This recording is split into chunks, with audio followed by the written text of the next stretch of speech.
السلام علیکم ورحمۃ اللہ وبرکاتہ۔ جناب محترم حضرت مولانا سجاد نعمانی صاحب، ذاکر کے ذریعے پتہ چلا کہ اللہ تعالیٰ کے فضل و کرم سے آپ اور اہلیہ محترمہ دونوں کرونا سے بعافیت شفا یاب ہو گئے۔ اللہ پاک آپ کو صحت کاملہ عاجلہ نصیب فرمائے اور اللہ تعالیٰ آپ کا سایہ سلامت رکھے۔ آپ امت کے لیے ایک سرمایہ ہیں۔ دوسری گزارش تھی کہ آپ کا کلپ مجھے پہنچا ہے جس میں آپ نے ایک شادی پر تبصرہ کیا ہے کہ 200 کروڑ کی شادی ہوئی ہے۔ میں آپ سے گزارش کروں گا، میرا میڈیا کے ساتھ سب سے زیادہ تعلق ہے، یہ دجال اور کذاب ہیں۔ میں نے بالکل جھوٹ بولا ہے۔ اس گھر سے میرا تعلق کوئی 28 سال پرانا ہے۔ جب یہ چھوٹے سے تاجر تھے تو میری اور ان کا تعلق ہوا، تبلیغ کے ذریعے سے ان کے یہ تبلیغ میں لگے، جانا شروع کیا تو اس سے آنا جانا تعلق محبت شروع سے رہا۔ ان کے والدہ کا جنازہ، والد کا جنازہ میں نے پڑھایا، تو اس تعلق کی وجہ سے میں نکاح پہ گیا تھا۔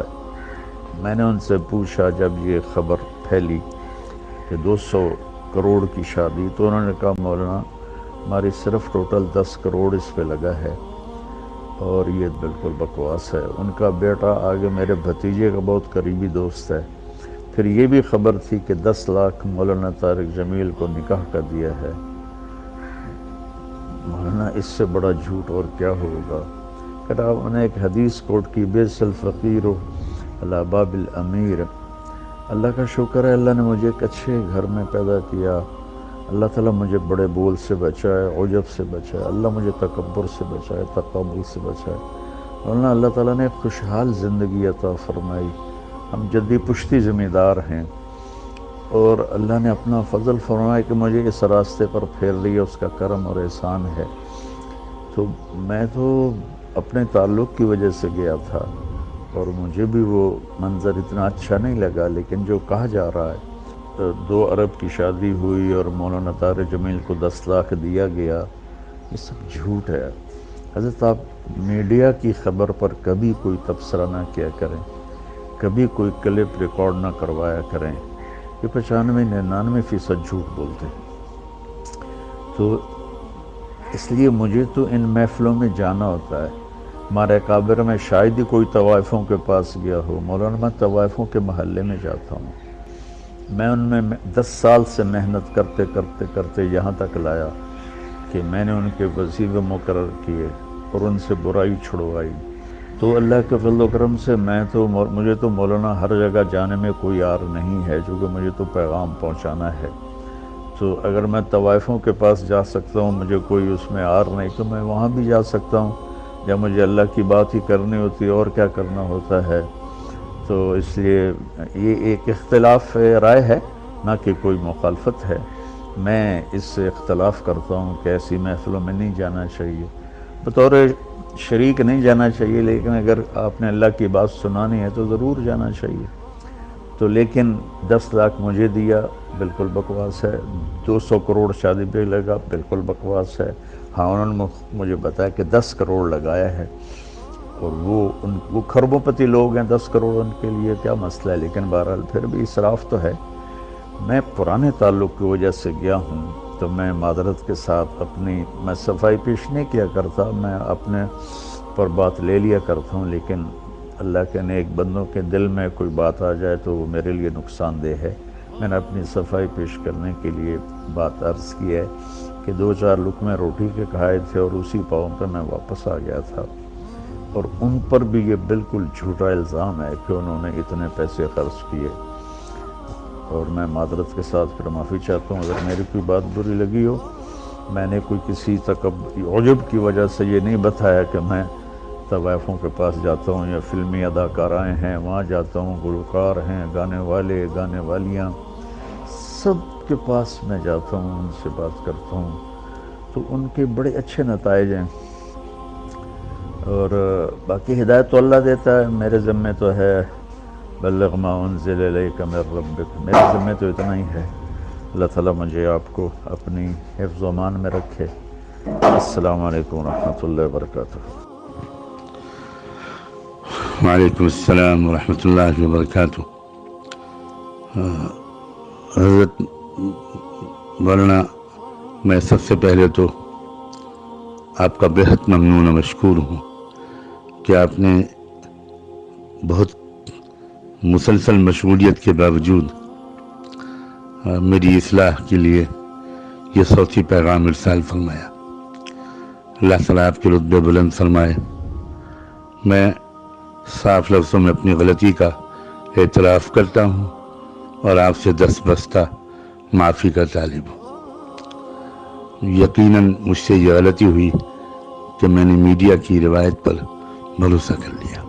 مجھے ایسا نہیں کرنا چاہیے تھا، اور عذر کے طور پر نہیں کہتا، بسبیل تذکرہ عرض کرتا ہوں کہ اگر ہمارے ملک کے اندر کی خبر ہوتی تو میرا عام معمول یہی ہے کہ میں پہلے اس کی تحقیق کرتا ہوں۔ وہاں تحقیق کا میرے پاس کوئی اور راستہ نہیں تھا، اور پھر بھی مجھے یہ نہیں کرنا چاہیے تھا جو میں نے کیا۔ میں اپنی معذرت کے لیے کوئی بہانہ، کوئی جواز، اپنے غلط کام کے لیے، اپنی غلطی کے لیے کوئی بہانہ، کوئی جواز تلاش نہیں کر رہا ہوں۔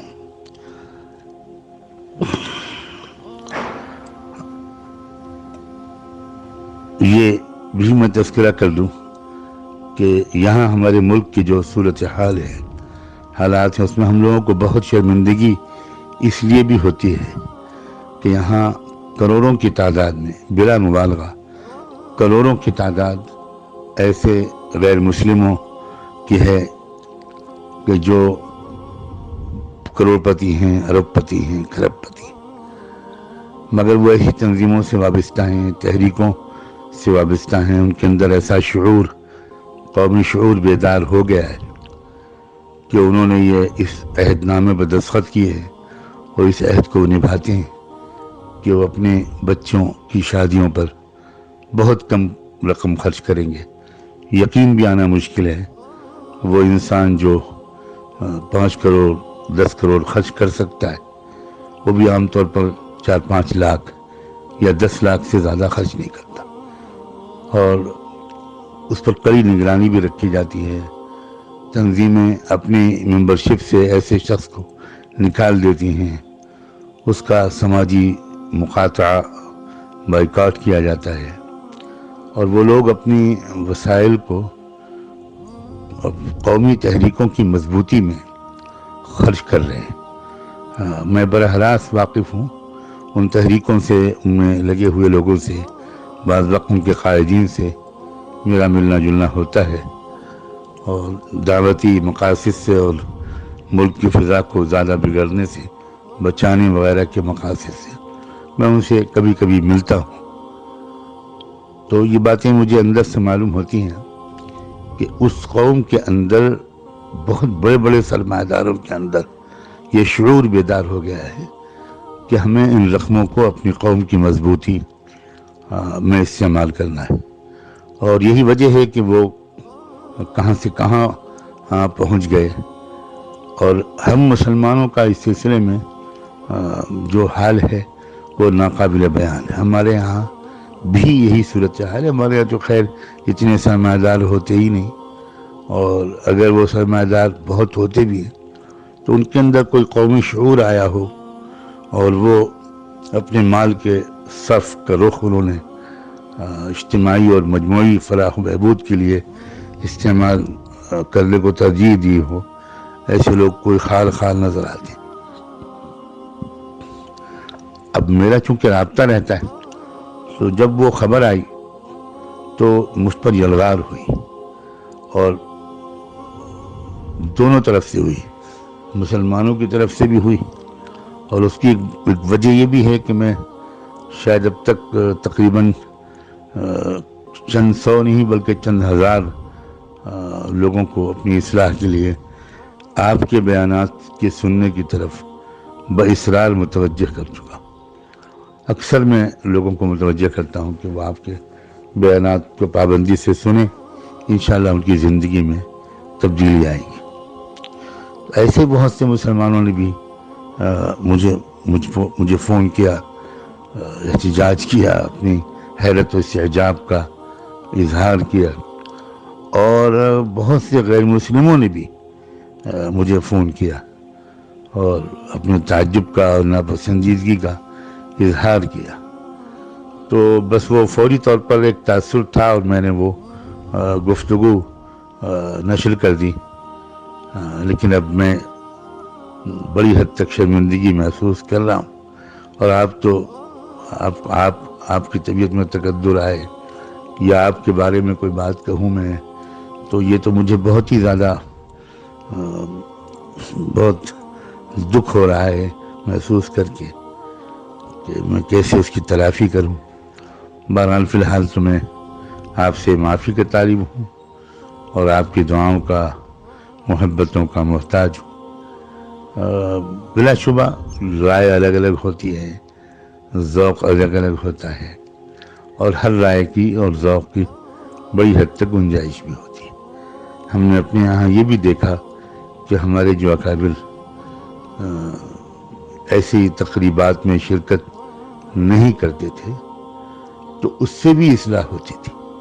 ایسے بھی واقعی نمونے میرے سامنے ہیں کہ ان گھرانوں پر اس کا اثر پڑا کہ بھئی اب ہمیں روش بدلنی چاہیے. تو مقصود تو اصلاح ہے، آپ کا مقصد جو آپ کا طریقہ کار ہے اس سے بھی اصلاحی مقصود ہے، اور جو حضرات دوسرا راستہ اختیار کرتے ہیں ان کا مقصد بھی اصلاحی ہے. اور آپ نے تو خود بھی فرمایا ہے کہ یہ تو اختلاف رائے ہے. بہرحال میں بہت شرمندہ ہوں، مجھے افسوس ہے، لیکن جس پس منظر میں یہاں کے جن حالات سے میں اچانک مجھے اندر ایک داعیہ پیدا ہوا وہ میں نے آپ سے عرض کر دیا. اللہ کرے کہ آپ کا دل بھی صاف ہو گیا ہو. میں آپ کی دعاؤں کا بہت محتاج ہوں. جزاکم اللہ وبارک فیکم ونفعنا بما آتاکم. والسلام علیکم ورحمۃ اللہ وبرکاتہ. میں کیسے سمجھاؤں، کہاں سے الفاظ لاؤں؟ میرا سینہ پھٹ گیا ہے. 15 سال سے یہ مضمون بول رہا ہوں، کبھی کسی سے معاوضہ نہیں لیا، یہ کوئی فخر سے نہیں بتاتا ہوں، صرف اپنی صفائی پیش کرنے کے لیے بتاتا ہوں.